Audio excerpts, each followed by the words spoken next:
Et pour ce tout dernier quart d'heure en votre compagnie, on va parler d'histoire, hein, puisque nous sommes le 8 mai. Mais avant ça, on va faire un petit tour à Londres avec vous, Myriam. Bonjour. Bonjour. Pour vous parler, pour vous visiter carrément une toute nouvelle exposition qui fait écho à l'actualité britannique. Hein. Qui fait écho au Brexit même, on peut le dire. Le Brexit, en ce moment, empoisonne le débat politique du Royaume-Uni, un royaume d'ailleurs qui est même plutôt désuni.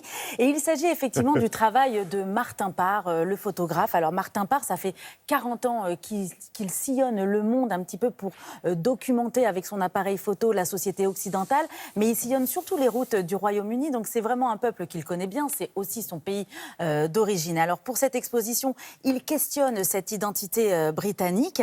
Et au moment où le pays vit de grands bouleversements, et c'est vrai qu'effectivement, le Brexit est au cœur de cette exposition. On le dit dans notre reportage. Ouais, elle est géniale, cette exposition. Elle est géniale. Moi, j'adore aussi le travail de Martin Parr. Il réalise donc ce travail photographique et pour ça, il s'est rendu dans les régions où le peuple a voté massivement pour le Brexit. Donc je vous propose de découvrir cette exposition haute en couleurs qui met en avant le grotesque de tous les jours, mais toujours avec une pointe d'humour british, bien sûr. Regardez.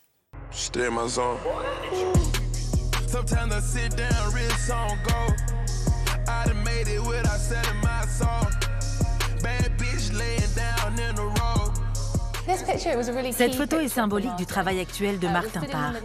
Cette partie de l'exposition est consacrée au Brexit. Ce sont les photos qu'il a faites depuis le référendum de 2016. Et pour lui, cette image est vraiment très importante. Elle montre un groupe de personnes sur une plage de Cornwall qui regardent en direction de l'Europe. Martin ne nous donne pas beaucoup d'informations. Cette photo pourrait symboliser la peur de l'immigration ou alors le drapeau rouge serait un avertissement contre le Brexit. On ne sait pas vraiment. Il nous invite à faire notre propre interprétation de cette image. Martin Parr n'a jamais caché ses opinions sur le Brexit. Le vote de sortie de l'Europe l'a mis très en colère. Il est contre le Brexit. Ses photos traduisent son ressenti par rapport à tout ça, mais sans qu'il ne soit vraiment explicite. Rien n'est résolu, bien sûr. Il émet quelques idées et c'est au public de les interpréter. Je crois qu'il cherche à comprendre pourquoi les Britanniques veulent quitter l'Union européenne, ou du moins une partie d'entre eux. Il ne nous donne pas de réponse, il nous pose juste la question.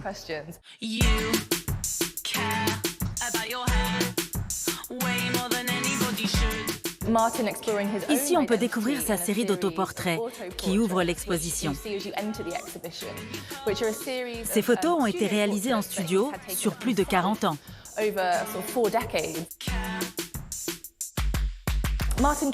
Martin voyage beaucoup pour son travail. Et lorsqu'il découvre un nouvel endroit, il a l'habitude de rencontrer des photographes locaux dans leur studio pour qu'on lui fasse son autoportrait, mais avec la touche locale. Et toujours avec sa tête impassible. C'est plein d'humour. Au début, nous voulions appeler cette exposition « Des gens ordinaires », car c'est vraiment un hommage à ces personnes dans leur vie de tous les jours. Finalement, on l'a intitulé « Only Human », juste humain, parce qu'il aime profondément les gens. C'est sa motivation principale. Il est fasciné par le spectacle de la rue, trouver des personnages intéressants. C'est vraiment ça qui le guide dans son travail. Ces photos sont politiques, dans le sens où il pose un vrai regard sur le monde, qui combine plusieurs caractéristiques. Son humour, son ironie, son cynisme parfois. Car au final, peu importe qui vous êtes, que vous soyez la reine d'Angleterre ou des vacanciers sur cette plage de Cornwall, nous sommes tous des êtres humains. Mais c'est très, très, très, très drôle. Non, mais c'est vrai que ça met de bonne humeur. Et on voit la reine quand même, les deux dos. Hein. Oui, la photographie de Martin Parr est très ironique, très sarcastique et toujours avec beaucoup d'humour et vraiment de l'humour anglais. Alors justement, le travail de Martin Parr est vraiment ce qu'on appelle la photographie vernaculaire.